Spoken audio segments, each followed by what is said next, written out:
July 12th today. Just a gorgeous night. Such a beautiful night. I'm passing through Cascade Lake Regional Park, something that I worked on for many years, and thought maybe I'd just make a video because I know that a lot of my friends here at Shorewood and other places don't necessarily get out around the lake. So feel free to enjoy this video, and I'll talk a little bit about what's going on in the park. The parking lots have a lot of drainage into stormwater basins, swales like this, and one of the cool things about Cascade Lake is very early on a person named Barb Huberty thought about the lake, and the Cascade Creek used to run right through the old quarry pits here, and if that had been the case, the water would have been very polluted. But a long time ago, we actually moved the creek outside of the lake, and the lake is spring fed, so it actually is very clean water, and the lake drains into the creek, so you don't have all those farm chemicals coming in. Had a couple of different phases of development here. Some really cool playgrounds for kids of all ages, myself included. A lot of really cool native plants, water feature. Those seats that you see over there are the best seats in Rochester. See the lake and see a CC Heights in the background, picnic shelter, and then some of the newer facilities. There was a lot of talk about these plans. I had the pleasure of meeting some of the people back in the 1960s who first envisioned a park here, and they showed me the sheets that they handed out, the old photostatic copies. And ultimately, there was a lot of quarry gravel mining here, and eventually those mines got combined into a number of into the single lake that you see here. And so it's not a natural lake, but it is quite beautiful.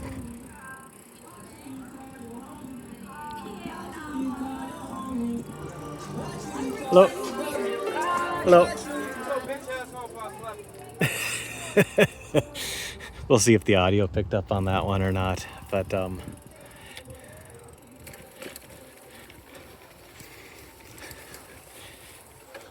fishing pier has gone in this year. Again, you see a lot of the native landscaping. Passing on your left.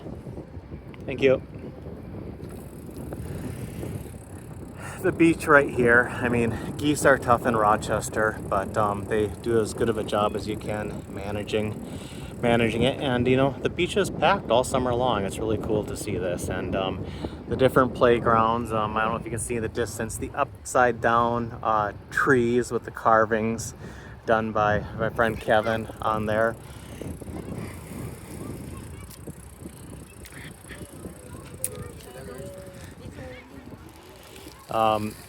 Every year some more trees are going in. Mayor Norton planted the Mayor's Grove here again this year. I was able to do that as with her and part of the German delegation. And this park sat waiting for action for a very long time, and at one point I talked with somebody who worked at Shorewood about you know, what's it going to take to get things moving out here.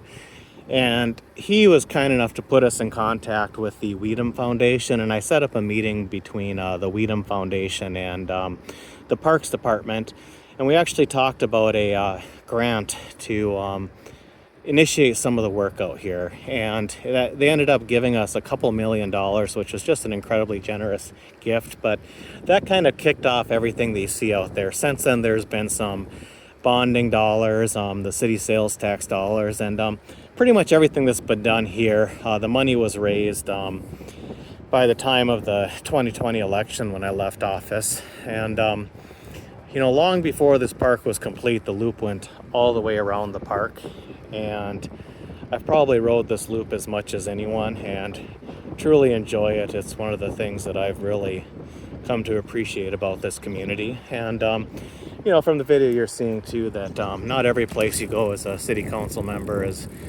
very diverse in the city of Rochester, but you know, this park is beloved by everyone, and you really do see people from all walks of life out here enjoying the space. This fishing area was part of another, I think, bequest from someone. The trail right here actually heads towards downtown, and I think in the future that's going to become a stronger and stronger connection. Some of the trees out here, it's still a pretty young park, so we don't have a whole lot of big trees, but trees are gifts that you give future generations. And I was actually involved in planting some of these trees. The first ones out here are a little bit bigger that are further up. Right up here is the Ariana Celeste McNamara Bridge. And this bridge was named for a young girl who I unfortunately came across the scene where she was killed back on June 16th, 2006. And she really didn't have a safe place to ride because of where she lived in this area. And now these neighborhoods are well connected to safe trails, and families have a great opportunity to get out and enjoy. So you can see that to the left is the lake, and to the right is the creek that's been moved to not go through the lake anymore. And when you get really, really extreme flood conditions, sometimes you'll have water crossing between the two, but for the most part, the lake water stays as clean as it can. Certainly our goose population is a challenge. The trail's been here for a while now, and one of the interesting things about this trail is that it probably needs to be wider, because this area is used by so many different people, and probably need to be a good 4 feet wider the next time they fix this trail up. And you can kind of see that some of the grooves are getting kind of rough here. I think these were some of the original trees that were among the first that were planted in the park. On the other side of the creek, there's some additional green space. There's some lacrosse courts set up over there, and I think there's some plans for future development over there as well. So if you come out on a popular summer day, there will literally be thousands of people that are out on these trails on a nice summer day. When we first built that bridge, and it was several $1 million, it connects this park up to the Douglas State Trail, over the river, over Highway 14, under some power lines, over some rail beds, over 7th Street, and down onto the Valley High Trail. I think when we finally passed that, I believe it was a 6-1 vote, with the one council member who voted against it, saying that it was a bridge to nowhere. And honestly, for a while it probably was, but as the system has been built out around it, that bridge is seeing hundreds of thousands of uses now, and it's been an incredibly valuable investment, and something that we're pretty proud of here in Rochester.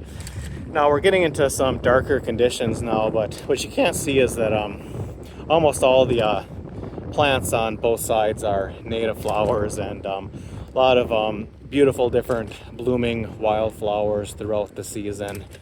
I think I see some bee balm right now, and I know that later in the season you'll start seeing aster. Sunflowers are coming up right now as well. Passing on your left. Back here is a drop structure for some water. This is Manor Woods Lake, which is part of the stream system, so the water quality is nowhere near as good on that lake as it is in the public Cascade Lake.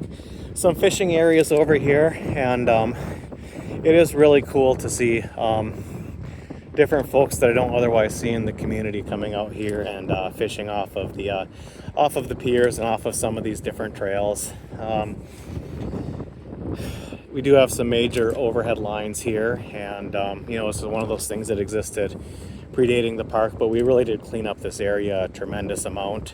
All these different bodies of water that you see, for the most part on my left, they were a bunch of different quarry pits, but ultimately as the park was developed more and more, they got combined into what looks like one large lake, and it really is something to see and enjoy. The other thing, working with the folks at Shorewood, it was always a concern about having places to stop if you're a senior and you can only go so far before you need a place to sit down. And you'll see a lot of donated benches, memorial benches along the way as well, which is kind of cool to see. Passing on your right. No worries. And just because some people get jealous, not all the parks in Rochester get garbage bins, but we do. And there's a trail map right there. That goes out to the Country Club Manor area. So again, you can see that just downtown is off in the distance. You've got, we're on the west end of this beautiful lake area right now. This goes out to 2nd Street, and Avalon Cove is here on my right. As we make this left turn right now, I like to joke that the parking lot coming on your left. Thank you. This parking lot is a huge expanse owned by Mayo Clinic, and I always like to joke that I wanted to inform them that surface parking is not the highest and best use of lakeshore property. But with the coming transit line, which will run between this area and downtown Rochester, this is going to be redeveloped into a lot of structured parking and mixed-use development, even some affordable housing in here. Really take advantage of this awesome, incredible site. You kind of see every year there'll be a few dozen more trees that are planted in the park, and it takes some time, but coming back in 50 years, future generations will have a lot of shade along these trails. And that's in my city council days, I would say that parks are an investment that current generation makes in future generations. Headed out this way, we have fire station number 3, and you can get to 2nd Street out there as well, but I'm going to go ahead and complete the loop. Not because I feel like I need to, but it's just so incredibly nice out here tonight. How could you not enjoy this? The Granville Apartments and Cascade Apartments are on the right here. And sometimes I'll even be out here at 2 or 3 in the morning if I can't sleep or something, or out here walking with my dog. And this really is a 24-hour park. It's the kind of place where people of all ages can come and enjoy, and there's something to be said about that in a community. It really is. A lot of us are privileged to own property and own our own green space, but parks are the equitable green space in a community that are really for everyone. So the fact that, really over, must be 60 years now, we've made investments in this area and continue to grow the park. It's all of those decisions that have been made over the years that have come to contribute to what this park has become now. You can see the downtown and some of the Mayo Clinic buildings off in the distance. One of my dreams will be to eventually complete a high quality bikeway from that West Transit Village area all the way through downtown to the other side of downtown, so that there's a good, safe bike route into and through downtown for cyclists. And right about here you can see we're back to some of the buildings that we saw earlier, the amphitheater that's right there. In addition to that grant money, I know we had some state bonding bills that also supported the development of this park. And probably one of the most rewarding things is just some of the conversations I've had with the folks that live at Shorewood. I mean, between this park and the Uptown project that we worked on maybe 10 years ago, this was not a real desirable part of Rochester, and it's really changed. That this has become a very special place that people love. There's still a lot of different mixed income housing options that people can take advantage of in the area, but like everywhere else, it's getting more expensive. So you can see the trail here.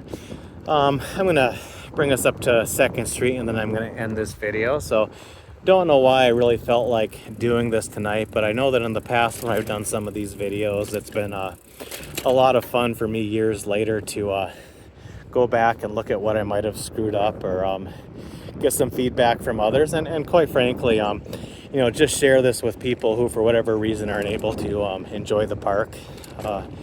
This year we did the first ever Med City Meander, and the park was the headquarters for that, and that was really cool for a family-friendly bicycle event to have 800 people show up in the first year, and I hope that we'll see more and more of that in the future. So we're coming to the main entrance to the park, which for cars, which is 2nd Street and 23rd Avenue in the Uptown area. And thank you for watching. I'd love to hear your comments about what maybe I missed or what your thoughts are.